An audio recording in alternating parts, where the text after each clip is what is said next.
In 3, 2, 1, action. Good evening, and join us once again to our great program, Evening Basket. My name is Cleo Bonny, and tonight our topic is UFO, unidentified flying objects. Many of you have heard about UFO, and some of you might be asking yourself, what are these unidentified flying objects? Well, these are the answers we're going to hear tonight. Many scientists have made an intensive study about UFO, and have also believed that UFO is a living force. Therefore, many people have declined in controversy that these are just practical jokes or speculations or hallucinations. In 1926, thousands of people in the United States watched jets chasing 7 UFOs. 3 years later, 68 UFO roamed the sky over Washington, D.C. UFOs. Huh? UFOs. UFOs. UFOs. UFOs. Okay. Is that your introduction? Huh? No, I haven't finished. Okay. Must I start from the Take it from the top again, Cleopas. Remember, it's UFOs. Okay? UFO. One UFO, many UFOs. Okay. Okay, so let's take it from the beginning again, from the very top. In 3, 2, 1, action. Good evening, and join us once again to our great program, Evening Basket. My name is Cleo Bonny, and tonight we're going to talk about UFOs. Well, many of you have heard about these UFOs, and some of you might be asking, what are these UFOs? Well, these are the answers we're going to hear tonight. Many scientists have made an intensive study of unidentified flying objects, and have also believed that UFOs is a living force. Therefore, there are still some people who are declining in controversy that these are just practical jokes, speculations, or hallucinations. In 1926, thousands of people in the United States watched jets chasing 7 UFO. And 3 years later, the 68 UFOs roamed the sky over Washington, D.C. But still, the scientists have also predicted the next UFO that is going to interact with the human race, even bearing children here on Earth. Well, tonight, here in the studio, our special guest, Mr. Cohen. Mr. Cohen is going to tell us more about this. Good evening, join us to our program. It's a pleasure to be here, thanks. Yeah, we have read many books, many novels, and different newspapers about UFOs. Can you tell us more about UFO? Well, UFO is basically the word UFO, or UFO stands for unidentified flying objects. The reason why we call them unidentified is because they've never been seen before. Flying because they're usually flying objects in the sky.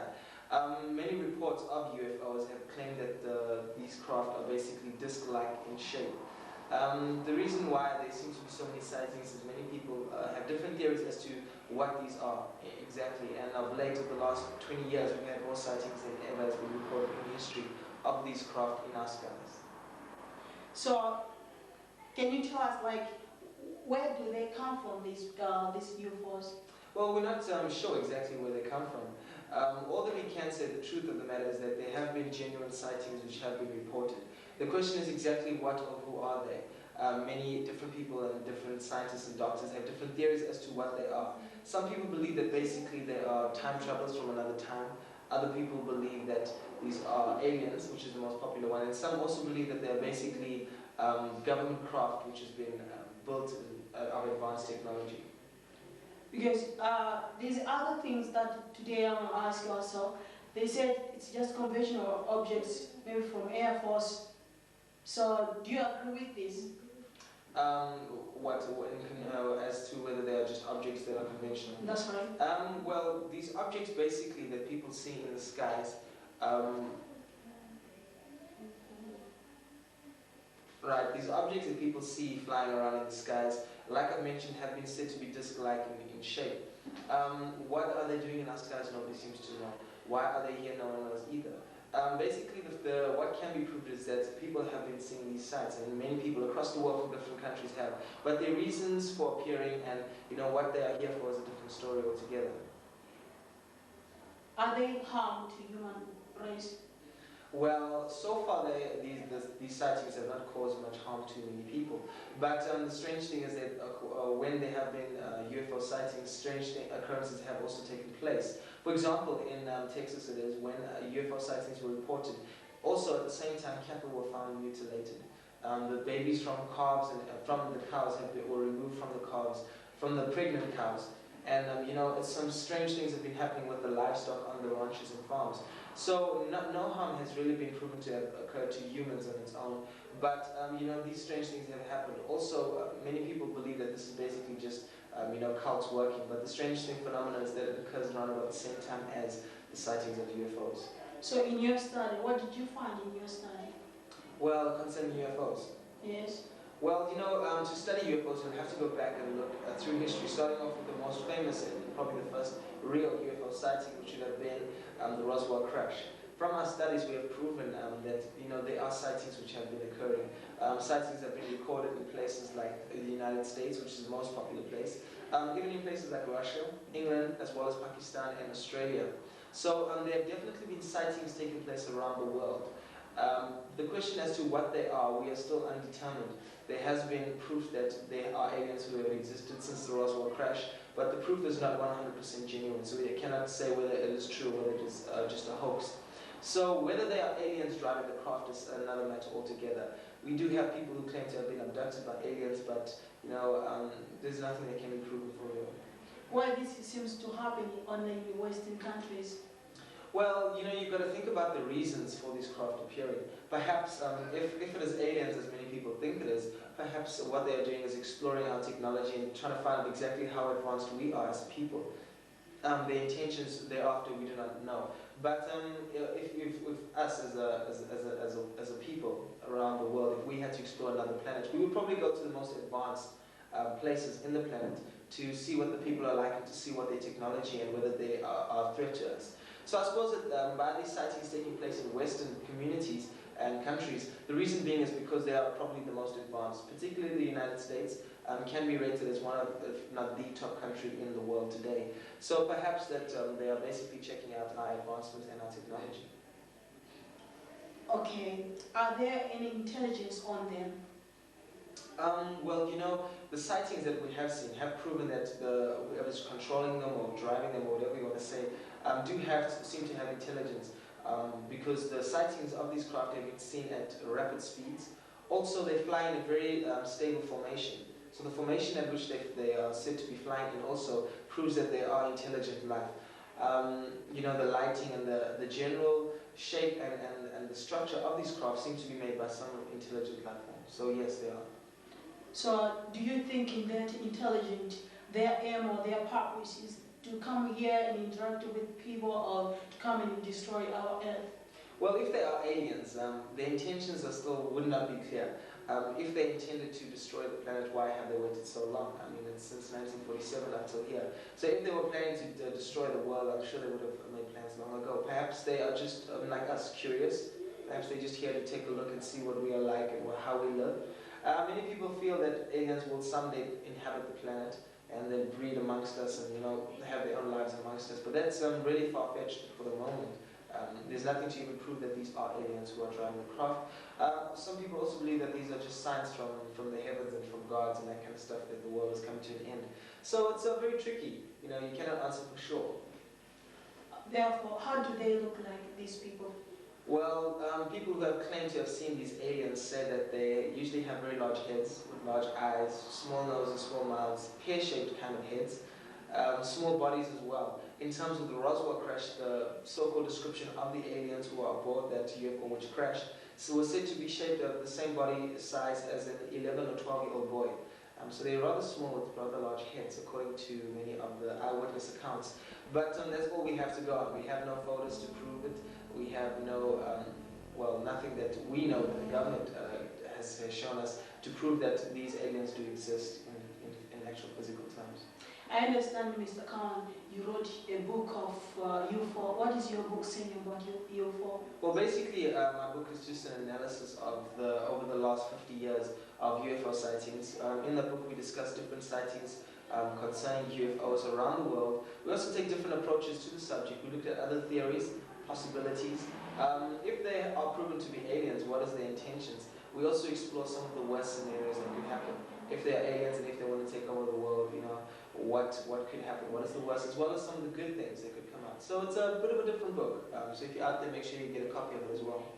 So do you think that the audiences of your book, are they going to believe what you wrote in your book? Well, whether they believe it or not, basically what we do is we combine fact with speculation. So the facts that we quote are 100% genuine. The speculation is basically our own looking at it.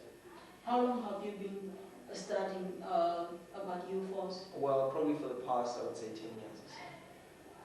What is the implication in human race, when we talk about like UFO, what is the implication in human race? Well, as far as the human race is concerned, many people feel the human race on its own is going to become extinct because of the huge AIDS epidemic and that kind of thing. But to be specific about the implications that it would have on the human race, I feel that if there was such a thing as UFOs, and many people feel the same way, and if the U.S. government does have information to prove their existence, the reason why they are withholding it is because it could increase panic and pandemonium around the world.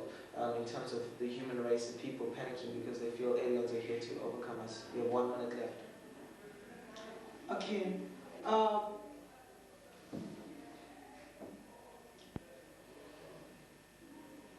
So what is all these facts, all these objects, you say that they've been discovered, maybe, the children, you said have been abducted, are these children being founded? Well, there's no proof that we said that these children have been abducted or that people have been abducted. There's nothing that we can say for true. They have gone under psychological assessment. You have 30 seconds left. And basically we found out that it could just be figments of the imagination as well. So we still do not have 100% proof that they have been abducted. Thanks for joining us, Mr. Khan. Hope to see you next week. Yes, good, thanks. Well, we had Mr. Khan here. We had Mr. Khan telling us about UFO. He's a author. He wrote a book of UFO, and he made an intensive study of UFO. And we hope to see you next week in our program. Thanks for joining us, and next week we are the same place. You are off the air, Cleophas. Okay, remember, Cleophas, when you get to 1 minute, don't stress, okay? Just ask one last question. Try and keep that question a little bit short because you don't know how long your guest is going to answer. So, quick, 1 minute, one question. 30 seconds, thank your guest and summarize. Right, you're telling us too much information about your guest, okay? You should have done that in your introduction. Right, in your introduction, you should have mentioned that your guest wrote a book and what he studies and how long he's been studying for. Okay, so you've got it mixed up a little bit. So when you're talking about your guest, rather, if you're giving information about your guest, don't even ask your guest questions. Rather, you tell your viewers about the guest in the introduction. Okay, because what happens is you end up straying away from the topic when you ask the guest questions about his book, and any guest is going to want to sell this stuff. So rather do it in the introduction, when you're introducing your guest. And with us in the studio today is Dr. whoever, and he's a ufologist, he's written a book, he's studied UFOs for the past 10 years. So rather in your introduction, tell your viewers about your guest. Okay, remember in your summary, what you want to do is you want to stress the main points. Okay, so when you're closing, you want to leave your viewers with something to think about, something interesting, and what is the last thing you want them to remember? Okay, so in terms of UFOs, you can maybe say to the viewers, well, viewers, you've heard it for yourselves, they do exist, but are they here in peace or in a state of war? So I encourage you out there not to panic. If you see a UFO, report it to your authorities, something like that. Okay, so something along those lines, something that you want to give your viewers some ray of hope. Okay, if you leave them thinking that UFOs are going to come to the planet and take over the world, they're going to be panicking. Okay, so you've got to make sure you balance out your topic. Okay, so balance out. Your questions are pretty good. Okay, very good questions. Your introduction was fine. Okay, it was interesting. It was concise. Okay, just remember to talk a little bit more about your guest. Watch your body language though when you're speaking and stuff. Okay, remember you're still in front of the camera, you're still presenting. Got to keep energy in your voice high because you're going to have youth and adults watching. Right, so you want to keep their attention level there. But introduction not too bad. Okay, questions are pretty good. Use a lot more floating questions now. Work on your closing and your summary.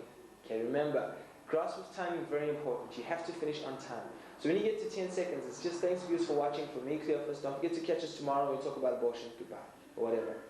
Okay, so when you get to 5 seconds, it's just from me, Cleo, first. Goodbye.